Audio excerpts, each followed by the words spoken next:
Okay, fabulous. Thanks so much, Sam. Yes, I'm Amy. Thank you so much for coming out on this lovely Saturday evening and spending some time with ghosts. I hope it will be interesting. I thought I'd start by giving a bit of a background as to who I am and my positioning, because that might make some sense about why I'm talking about things in this way. I should make it clear, I'm not a film scholar, I'm not a literature scholar, I'm a trauma therapist currently living and working in Edinburgh. And I have a PhD in women's experiences of victim blame from agencies, and that's particularly following sexual violence. But I'm really interested in media representations of violence against women, and particularly how that features in horror, because it won't be a surprise to any of you, that is quite a common trope and common theme that comes up in horror. And an interesting sort of side theme or note that came out of my PhD, quite a few of the women that I met with and spoke to about their experiences, they said how different types of media, so film, TV shows, really help them make sense of their experiences. And in some cases, more than having support from formal services. So I'm starting to really be interested in, well, how can media help and what is it about media representation that makes a difference? I'm including my contact details. So please, if anyone has any thoughts, wants to share any recommendations or has any questions, please do feel free to get in touch with me. As I say, I'm not a media scholar, but I've written a little bit on sort of feminist representation of gender and violence against women, particularly in horror, within the Nightmare on Elm Street trilogy. Well, I say trilogy, there's lots of them, but I only focused on the first three films as they are my favorites, but also within Silent Hill, the franchise, which is possibly my favorite horror product of all time. So today, what I was planning to look at is kind of contemporary representations of violence against women through female ghosts in film. I've chosen three relatively modern films. I'm not an expert on the history of female ghosts in like the Gothic tradition, but I think there's a lot of themes from what I have read and sort of seen that are echoed and expanded on in more modern films featuring female ghosts. To this end, just as a content note, I'm going to be discussing different types of violence against women, sexual violence, domestic abuse, child abuse, but I'm not going to include any graphic detail and I don't include any imagery of sexualized violence.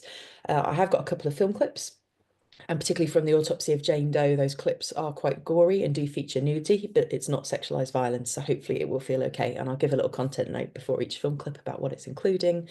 And there will be spoilers of these three films. I'm aware they're not the most watched and the most kind of in the public awareness of horror films. I love all three of them. I think they're brilliant in different ways. So I will try and give a heads up when there is a spoiler discussion so that if you don't want a film spoiled, you can kind of, I don't know, step out or just look at something else in the room and have a moment. And just to say as well, I'm talking about violence against women as the kind of phenomenon, and that's in sociological terms, that's how it's termed. And we know it is a very gendered issue, and I will include some quite depressing statistics around that. That is absolutely not intended to ignore men and male victims, or non-binary victims, or trans victims. I'm aware that gendered violence affects everyone, and different groups of people are affected in different ways. So I'm hoping that using that shorthand and talking about the gendered nature of it will feel okay for folks. I mentioned earlier this morning, but a colleague and I are looking at doing a similar presentation and piece of work around male victims of gendered violence, so male survivors of child abuse or sexual violence or domestic abuse in horror film. Because the little bit we've talked about this, it's really interesting how differently they're portrayed and very different messages those films seem to be making, whilst also sort of being progressive in how they talk about survivors and what survivors need. So hopefully that will feel okay for folks today.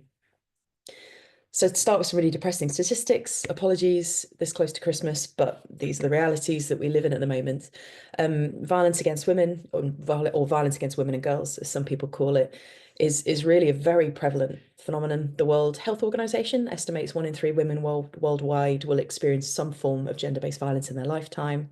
And on top of that, women are more commonly than not disbelieved. They're not believed when they talk about what's happened to them.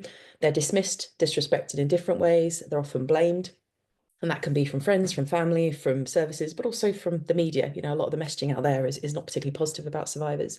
And if people are familiar with concepts like rape myths and victim blame, that really speaks to what survivors are up against. And then the actuality of what survivors experience in terms of support or lack of support is really quite grim as well. And my PhD really spoke to the very, very low conviction rates, even when a perpetrator is identified and police are investigating. I'll talk more about the rates later when we're looking at justice. Incredibly long waiting lists for support, a very lack of specialist support, lack of trauma-informed care. So it's all pretty grim. And I'm sure this isn't massively surprising to anyone. But the kind of point of this, other than to make everyone feel a bit down, is actually just to really highlight that survivors' needs are very rarely met by services. So the reason I'm talking about female ghosts is thinking, well, actually, if we're looking at other aspects, other bits of society, media, horror media, can ghosts, the representation, can they meet some of these needs in other ways? And as I say, some of the women who took part in my PhD did speak about media representation and how important it was to them. And I was thinking back about, like we are doing earlier, just before we started, talking to what are the female ghosts we think of? Who, what films have we seen? What representations come to mind? And there does seem to be a real sort of trend of this kind of archetype in film that female ghosts very often are speaking the truth of violence and demanding accountability for what has been done either to them or to other women, but also the silencing, the fact that not only have they been violated or abused or killed, they've also been silenced and kind of erased. And female ghosts are the kind of return of the repressed coming back. There is sort of a form of bearing witness and in some cases seeking revenge or justice for what has been done to them or other women or women collectively. And as such, they really pose quite a serious threat to the patriarchal order and to male power. Because if a lot of what happens is violence is dismissed and ignored and silenced, and these women are like, no, no, no, we're not going to be dismissed or ignored or silenced. Actually, we're here to cause some serious trouble. Then the patriarchy is under threat. I've included some of my favourites there. We've already mentioned Sadako, Polly from I'm the Pretty Thing That Lives in the House, the woman in black. Samantha, I looked up her name from the first talk this morning, Samantha from Stare of Echoes, and Kayako, I believe. I probably pronounced that terribly, Kayako from Ju-on or The Grudge. And these are just some of the ones that came to mind as I was putting this together. Again, as we were saying, please, people share other female ghosts, other representations that are meaningful or powerful, because I'm sure this is not just the handful that I will mention today. But just to sort of set it within horror, again, this won't be news to anyone who's here today, but often when I do talk about media representation in horror, particularly in more sociological feminist settings, I feel I'm constantly having to defend horror because a very common comment I get is, oh, but horror is really misogynistic and horror is really sexist. And yes, it does not always have the most feminist or progressive depictions of violence against women, but we have to look at it because it does show violence against women, both directly and very symbolically. And I chose a couple of the key movie posters that I thought really kind of pinpointed how sexualized this violence is often made in horror from sort of 50s and 60s right up to now. And I don't think things have massively changed. I still every now and then come across a horror film I watch and think, oh God, I could have done without that. And that male gaze of how it's filmed and how it's set is often very apparent. And I shared this anecdote this morning, but it was only earlier this year, so 2024, that I actually watched Jennifer's Body for the first time, despite me being kind of the target demographic in terms of age when it came out, because all the marketing made me think it's not for me. I'm not a cis hetero teenage boy, so actually this is not going to provide anything for me. And I was really disappointed at how wrong I was because I really enjoyed it and I thought there was a lot in there and I felt I'd really missed out on this quite interesting film for a long time because the marketing had very much lent into something I don't think it was. And maybe that was satire, maybe it was just really poor marketing. But yeah, it's interesting how even the good stuff can get lost over the kind of assumptions and the sexualization, this male gaze that horror is often guilty of. But the flip side, I think horror film is really powerful for exploring what we call the continuum of violence. So often we do talk about violence against women in very siloed, specific crimes. So things like physical abuse, sexual violence, domestic abuse. But actually, these other experiences that women have that perhaps fall more into the shades of grey or are only more recently actually being kind of named as crimes in our society. So looking at things like stalking, grooming, image-based abuse, technology-based abuse. This is all very present in horror and has been for a long time. Seeing kind of how abusers and perpetrators control and entrap and harass, but also the role of threat. And I think often when people talk about violence, they think of specific acts of harm. And for an awful lot of survivors, what is actually oppressing and controlling is the threat of harm. A lot of abusers don't actually need to harm people. And, the fact that coercive control has only been made a crime in the UK in 2016 shows how far behind we are in actually catching up with the reality of what abuse actually is.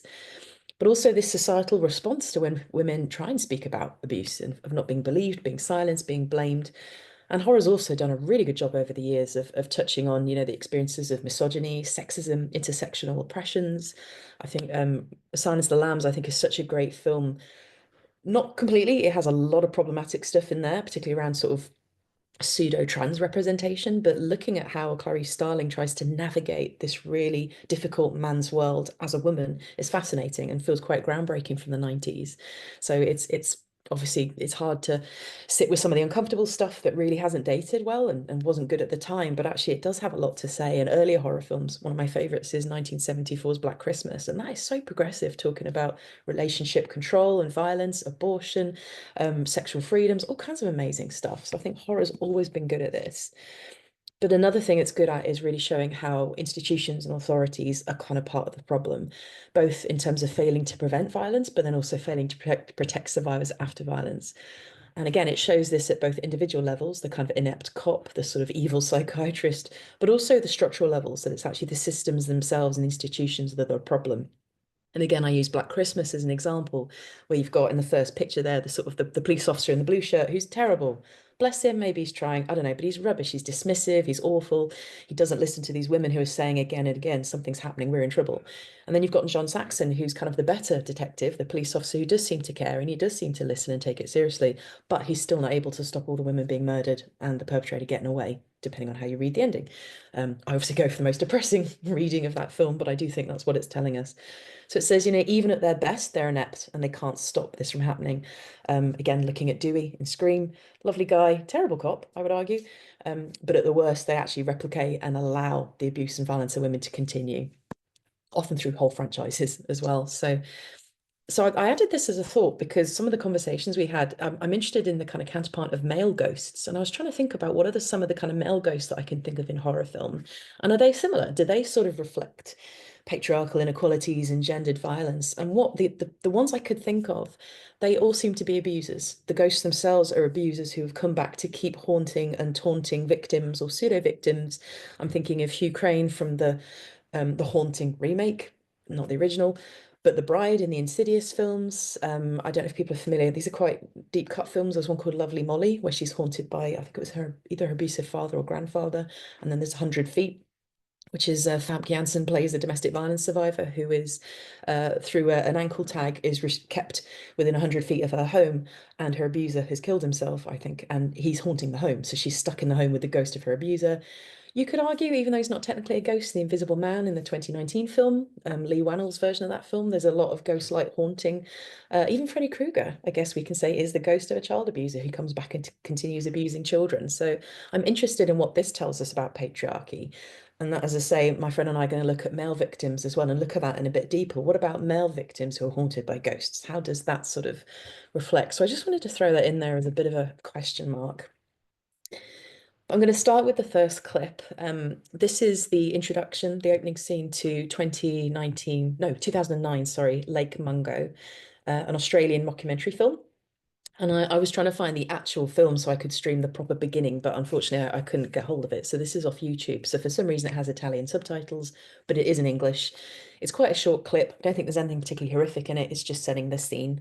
So I will let Sam pause the recording and then I'll hit play.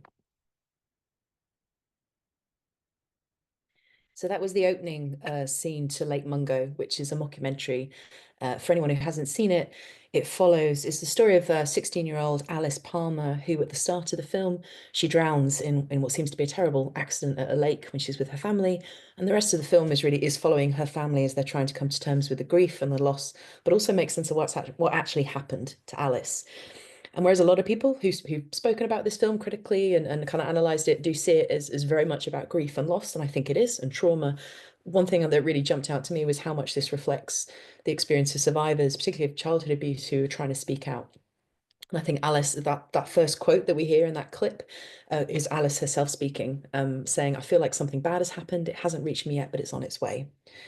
And one of the things we know is that survivors, particularly childhood abuse, do often struggle to speak about what has happened to them, but particularly struggle to speak at the time they want to, in the terms that they choose, but also in ways that means they will be seen and heard and believed by others, by the people around them. I was looking up the statistics, and a really interesting fact is for people who do experience abuse in childhood, the vast majority do not disclose until they're in their 40s or 50s. So this is something that can take decades to find the words and the space to speak about. But survivors tell us that it manifests in other ways. There's this knowing. I knew something was wrong, something wasn't right. It felt like it was getting closer. It felt like it was becoming more insistent, and I had to reach out for help. And we see that in therapy, we see that in survivors' lived experiences. And I just thought that actually this film really captures that, this idea that it's there and you may not fully have words for it, but it's coming and it's kind of demanding to be acknowledged. And it also flips with what Alice's friends are saying about her. So again, in the clip, one of her friends say Alice kept secrets, and she kept the fact that she kept secrets a secret. So some of the people didn't even know there was anything wrong going on for Alice. And then as the film unfolds through different media, they find her phone, they find videos, they take photos, they start to piece together what they think happened to Alice, why she was struggling so much before she died, and why the circumstances of her death were so frightening. Now, part of the plot is quite interesting because they discover about halfway through that Alice was having a sexual relationship with her neighbours who were much older than her. She used to babysit for their children. The suggestion was she'd known them since she was really little. And so there's this interesting kind of conversation around consent. And I looked up just out of interest, what's the age of consent in Australia, in Victoria, in Australia? And like the UK, it's 16 years. Alice is 16. So technically, on the one hand, there's that a crime hasn't been committed. But the film, interestingly, it doesn't show her family or her friends or her boyfriend talking about it from an exploitation or, my gosh, was this okay? This doesn't sound okay. They were having sex with her, they filmed her. It's not clear she consented or knew that she'd been filmed. It's talked about from a kind of, how could she do that? Oh, that's really weird. Alice is a good girl. She wouldn't have done that. So it's talked about from a very kind of moral perspective rather than, well, what was Alice wanting? How consensual was this? And I think this really illustrates a lot of the difficulties we have with these conversations around exploitation and teenage sexual behavior, vulnerability and risk. If anyone remembers the kind of awful media reporting around what was termed the grooming gangs that happened in Rotherham and Derby and Oxford and places. I don't like that phrase, grooming gangs, but that's kind of how it's used to talk about it. There was a lot of discussion around, oh, these vulnerable girls who were taking risks, who were putting themselves in risky behavior. So there's a lot of kind of victim blaming language, which seemed to accept that on the one hand, young women or young girls or teenagers can be vulnerable, particularly if they're from foster care or looked after scenarios, or some of the girls had other kind of things going on that made them more at risk, maybe in these conversations at least. But there wasn't a huge conversation around, well, where's sexual empowerment and choice and consent? And how can we talk about one person choosing to do things and someone else exploiting them within the same kind of interaction? So I thought it was a really interesting portrayal about how teenage girls can't really speak out and be heard about what's happening to them because there's all this judgment, there's all this misunderstanding. And it isn't really ever made clear in the film how consensual this was for Alice, or how much of a problem she saw it as versus her family, who are like, oh, this is awful. I can't believe she was doing that. And again, she's dead at this point, so she can't speak out. She can't say, this is my experience. This was the meaning this held for me. This is what was important about it. So all these gaps are filled in by her family without her being part of these conversations. And this also mirrors a really common trend for sort of survivor narratives to be twisted to suit others, to twist those who are hearing them or also having to live with the fact that a loved one has experienced something as awful as abuse. And Alice's family, who seem to really care about her, they seem very loving, her parents, her brother, they're constantly focusing on the what and the why. What happened? Why did it happen? Without really being able to make any space for Alice and what she was going through and what her experience was. And it's almost plays out a bit like a detective film because they're starting to piece together. Something happened when she went on a school trip to Lake Mungo. It really frightened her. She did weird things. She buried her phone. She got rid of her possessions. She hid things. She had secrets. We didn't even know she had secrets. But when they come to a sort of overall conclusion towards the end of the film, there's a real sense of peace. The family are like, ah, we know what happened to Alice. That's really sad. We can move on. And they do. The sort of final act of the film shows them packing up the house. They physically move. They kind of put it to bed. They start to laugh again. They start to get closer as a family unit. They were four, now they were three. And it really gives this sense that they're going to move on to better things and they're going to heal. Spoiler alert for the film, what the film makes very clear to us is actually Alice doesn't get to move on. She doesn't get to heal. And it's the end of the film, if anyone's seen it, it's devastating because it really clearly sets out she's stuck in the house. She is now going to be haunting that house forever. She doesn't get to go. And it kind of catches this idea that, her experience hasn't been heard, her voice hasn't been heard. And there's often this myth that speaking out about abusive experiences is enough. That's what you need to do in order to heal and move forward. And I see that a lot in therapy. Clients come in and they say, oh, I feel I should talk about this and I'll feel better. and having to have that conversation of you, hopefully you will, but actually it's going to take more than you just telling me what you've been through. We're going to have to do some work. There's a whole package around this that's really hard. And it can be loss, it can be grief, it can be anger, it can be different needs not being met.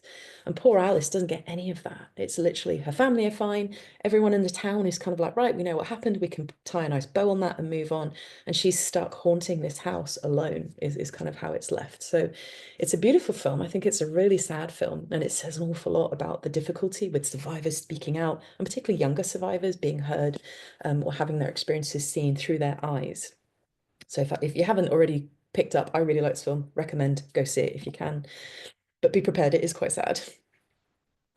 So I'm going to show the next clip. This is from the Autopsy of Jane Doe. This is a clip from the middle of the film. For anyone who isn't familiar, this film is literally about an autopsy. The body of a young woman turns up at a coroner's office. She's been found at a murder scene. The police don't really know why she's there. They can't really figure out how she was implicated in the other deaths that were there. She doesn't seem to be physically harmed, but she's dead. They bring her body to coroners and they say, we need you to figure out what happened. And this is kind of part of the autopsy where the father and son team are trying to figure out what has been done to her. It is quite gory. Heads up, there is an open corpse, an open naked female corpse, but I think it's treated with quite a bit of dignity. So just a heads up, it is quite grim. But I'll let Sam stop recording and I'll hit play.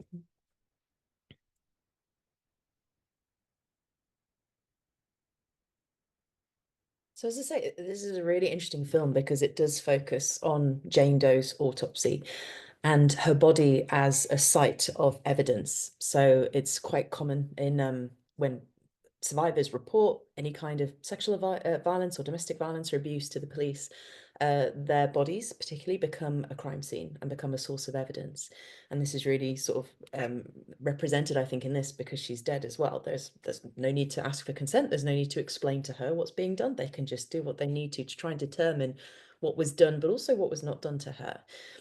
And this idea that trauma isn't visible, most of trauma, most of the impacts of violence aren't physically visible, and yet society still requires some proof for us to say, yes, we believe you when you say this happened. We do require bruises, blood, injury, which often isn't there. And even if there is proof and it is there and it is kind of gatherable, it's interpreted through a very male patriarchal lens, either through police or through the courts or through psychiatry. Again, survivors often tell us about how they might speak to a psychiatrist about their post-trauma symptoms or how it's affecting them, and they'll get given something like a personality disorder or medication or some kind of diagnosis that perhaps they don't feel matches what's going on, and they feel quite stigmatized and misunderstood about that, but it's what the psychiatric institution has given them and they have to accept it. So this film is interesting because the coroners themselves, lovely Brian Cox and whoever the guys who plays his son, they're really kind. They're really respectful of her and her body, and they're really determined to try and find out what's happened. And the more they explore, and as was kind of shown in that really grim clip, an awful lot was done to this poor woman. Signs of torture, signs of murder, signs of overkill, and then her body was burned from the inside.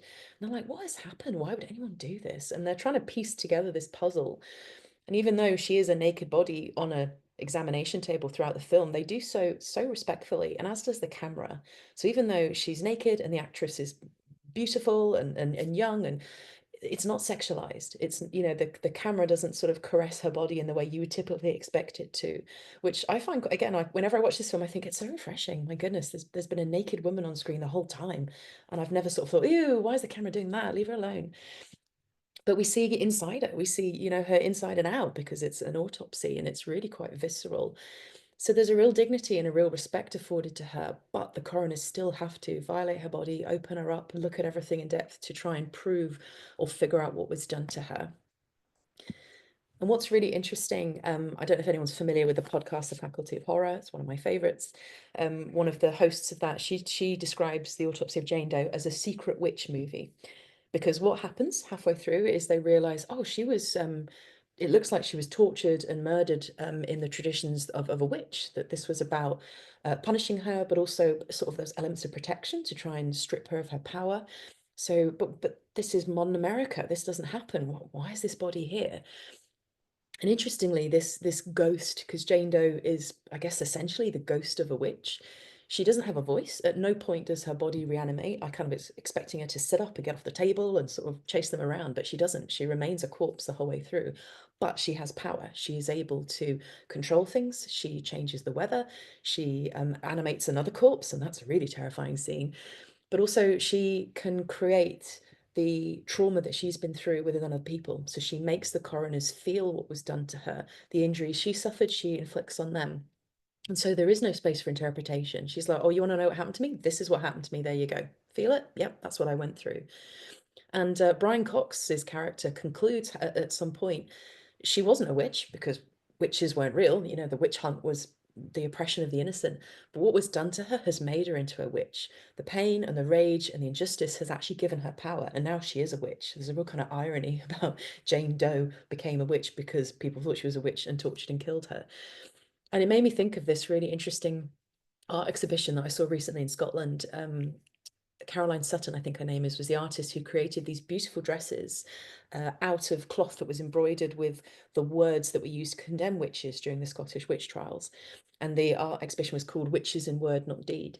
And the idea was it really made the point that actually none of the women or men or non-binary folks who were oppressed and tortured and killed as witches, none of them actually did anything. You know, none of them were having orgies with the devil or actually doing magic or actually bewitching neighbors or any of that stuff. It was all what was said against them. That's what made them witches. And even though Jane Doe doesn't get to say anything, she doesn't have a voice at all in the film. She does. She acts. She commits deeds all throughout the film, and that's how she says what happened to her. So there's a really interesting kind of interplay about how she is a truth teller, how she has a voice. She doesn't get to say it. She doesn't get to show it in like a sort of visual movie screen. She gets to inflict it on the men around her who maybe she perceives as violating her again, even though they're doing their job and they're trying to do it as respectfully as possible. And again, it made me think of in the wake of Me Too movement and the Time's Up movement in 2016 and 17, this idea of silence breakers. And I think the Time magazine had this the cover dedicated to the women, the actresses and the activists who spoke out about these really high profile institutional abusers within the media industry. And interestingly, the term witch hunt kind of became co-opted. So where it was used to describe the kind of, you know, incredibly unfair and awful oppression of women and minorities, high profile abusers such as American President Donald Trump, Harvey Weinstein, Woody Allen, they said, oh, it's a witch hunt. All these women are coming out, it's a witch hunt. I think Gerald Depardieu, the French actor, also said it's a witch hunt. And they've reclaimed this, trying to claim this victim status, and they've kind of co-opted this phrase of what a witch hunt now means. It means vengeful women are speaking out about innocent men and casting aspersions. And if that makes anyone else's blood boil, there's a wonderful article by the journalist Lindy West where she manages to co-opt it back. And the article's entitled, Yes, It's a Witch Hunt, I'm a Witch and I'm Hunting You. And I love that. So just in case you're starting to feel a bit annoyed, that is a really good article to read because it kind of takes it back and goes, no, no, no, actually, you don't get to be the witch in this. You are the abuser. And in this way, Jane Doe is fascinating because another element that she portrays, she is the protagonist, she's the victim. We hear in terrible graphic detail what was done to her, but she's also the antagonist. She punishes people, she punishes the men that she sees as just being in her vicinity. And the implication is her body was found at a murder scene where she'd killed other people. And the end of the film, her body is taken out of the coroner's office in an ambulance, and the implication is it's going somewhere else where she will continue to hurt and burn and kill people. Whereas this is a really extreme version of this, it's touching on this reality that victims are complex. You know, we are imperfect humans. Victims do things that are not ideal. They do things that might be seen as criminal or immoral or just outside of, you know, society's standards. And yet there's this real pressure that victims have to be ideal victims, both to be taken seriously as victims, but also to be seen as justifying any kind of support or justice. And, you know, again, if people are familiar with rape myths and the kind of expectations about how you should report, what you should have been doing at the time you experienced this abuse, how you act after, how you act in the courtroom. There's all these constant stipulations. And I like the fact that Jane Doe is able to be both the victim and the villain because it highlights that complexity of it's still not okay. Just because she's now wreaking vengeance across North America doesn't mean that what happened to her was in any way justified. Another aspect that comes out of this is what is justice? You know, what actually is the point of these coroners? What are they going to do? Even if they can tell us exactly what happened and who did it, what happens next? And to throw some more depressing stats at you, within the UK, we know that between 2 and 10% of rapes are actually reported to the police, to the authorities. And of those 2 or 10%, only 1 in 70 result in a criminal conviction. And this really quite miserable reality has led a lot of feminists to basically say in the UK, rape has been decriminalised because it's just not that big a deal in terms of how criminal justice system sees it. And if somebody chooses to commit this, the chance of them actually facing any accountability is so low that we might as well say, yeah, fill your boots, crack on. We don't see it as a big deal. So coming back to then, what is justice? If it's not criminal justice, even though that's often the sort of expected route victims and survivors will take, a really interesting piece of research by Claire McGlynn and Nicola Westmoreland looked at this concept of kaleidoscopic justice. And they spoke with a lot of survivors, I think they're all women, and said, for you, what does justice mean? Does it mean a prison sentence for your abuser? Does it mean, a court case? And interestingly, some of the women said yes, but most of them said no, actually, justice means more. And these were the themes that came out of this research was actually what women really want, what survivors want is consequences for the abuser. Doesn't have to be carceral. It can just be, I want them to be told off and told not to do it again. It's recognition of what they've been through, but also that they're treated with dignity and that they're given a voice and the voice that they want, but also that they're able to get a sense of belonging in society. Because being a victim or being a survivor can often feel so isolating and you feel like you're on the fringes of society and that there are things you can't engage with anymore. And they want this, justice should be a part of kind of being re-welcomed back into society. But also prevention. I want my abuser to not be able to hurt anyone else. Those were the things that they saw as important and what justice meant. And you could argue in the Autopsy of Jane Doe does all of that. She goes through that whole gamut. And even if her role in society is now terrifying witch ghost who's going to go through and murder every man she comes across, whether they've done wrong by her or not, I guess that's the role she now feels she has. So it's an interesting take on this idea of what actually is justice. If a bit brutal, and I'm not suggesting this is the direction we go in as a society, but it's interesting just to see a different kind of version. And justice will come up again in the third film that I want to talk about, which is She Will from 2021. I think I do have time to play the trailer, if that's okay. Yeah, perfect.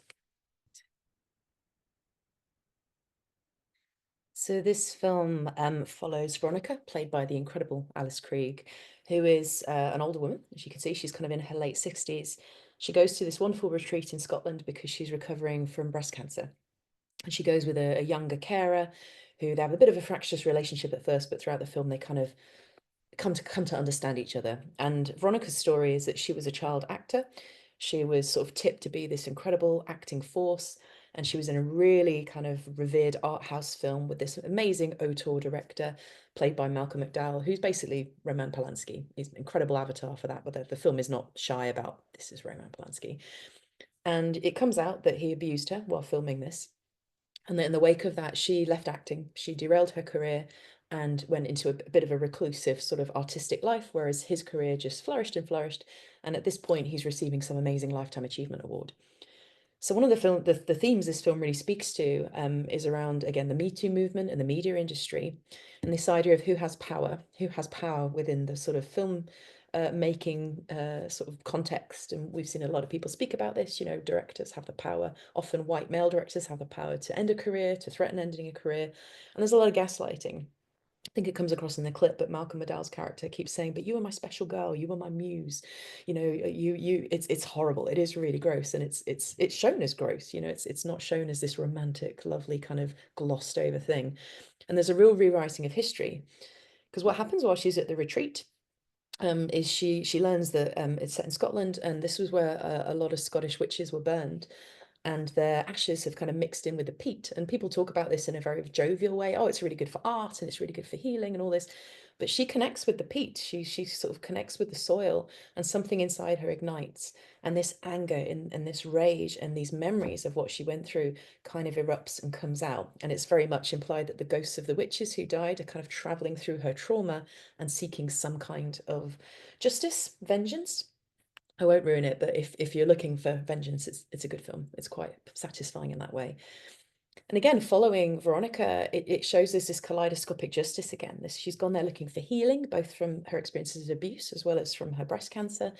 And she forms this unlikely connection with other women, both with the witches who've died. She starts to become really interested in the history and reading into what happened, but also with the younger carer, Desi, who initially she's like, oh, I think she calls her, you millennial, whatever.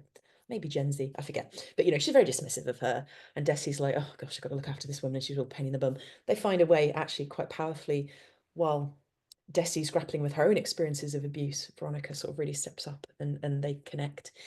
It talks about the humiliation of offenders. There's a great scene where the Roman Polanski character is talking on a talk show about how great he was and how amazing his films are, and Veronica appears sort of as a spectre and really puts the wind up him, and he loses his sort of trail and all his pomp and his pompous nature. It's quite interesting to watch that sort of humiliation.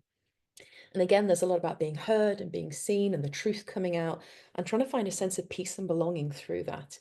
But the big question it really raised for me is this idea of, if we're thinking about justice, can we ever get it on our own, or does it have to be collective? You know, do we have to tap into the experience of others, the oppression through history, in terms of actually making meaningful justice? And I think that's a really interesting point we haven't really thought about as a society. It also talks about the impact of abuse across a life course. You know, Veronica's in her late 60s, and this thing that happened to her when she was a child is still, it's set her life. It's really changed the trajectory of where she could have gone and who she could have been. But also the intergenerational, she's connecting with what was done to these witches, to these women. And you see through flashbacks and her kind of dreams and memories, a mother and child who were sort of caught up in this and how the mother's trying to protect the child.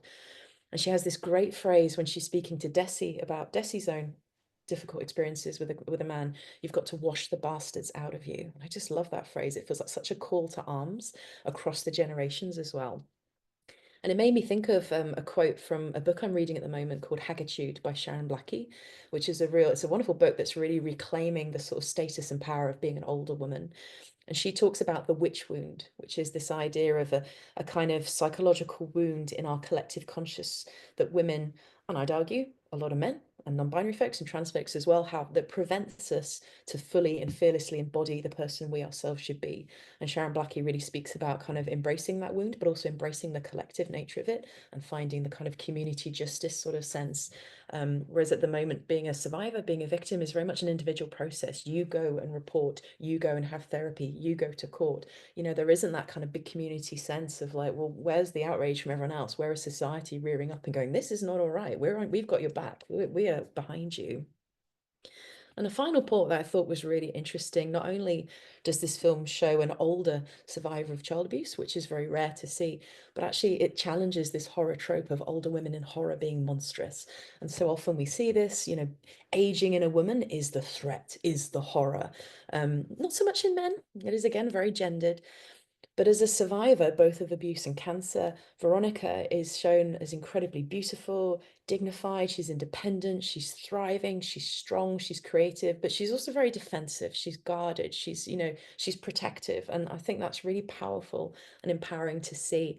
And I included a little screenshot of her there. I mean, you'll have seen from the trailer, Alice Krige is incredible. But a scene where she's having her bandages changed by Desi, it's beautiful, it's really caring, there's so much dignity. And again, I was like, God, we don't see older women like this. And I included just a list of some of the films that really remind us that older women should be sites of monstrousness and we should be terrified of them and of aging. I'm going to stop there and wrap up. But I hope this has been of interest. I hope this might have made you seek out some of these films if you haven't seen them, or made you think about them in a different way if you have. But just as some takeaways, I think violence, we know violence against women, the realities of it is far more complex than is typically shown and typically known by sort of the public. And actually horror can really do a good job of calling out the realities of what is abuse, what it is to be heard or silenced, what is evidence versus what is experience, and this idea of individual versus collective versus kaleidoscopic justice.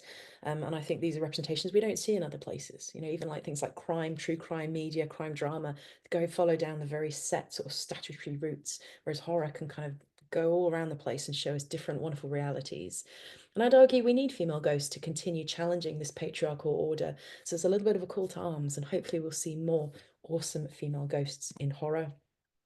Just to finish, I wasn't able to make this festive at all. Apologies. So this is just your annual reminder that Black Christmas 1974 is the best Christmas film.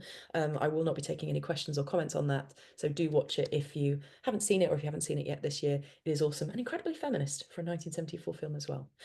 Thank you very much. I will stop there and stop sharing.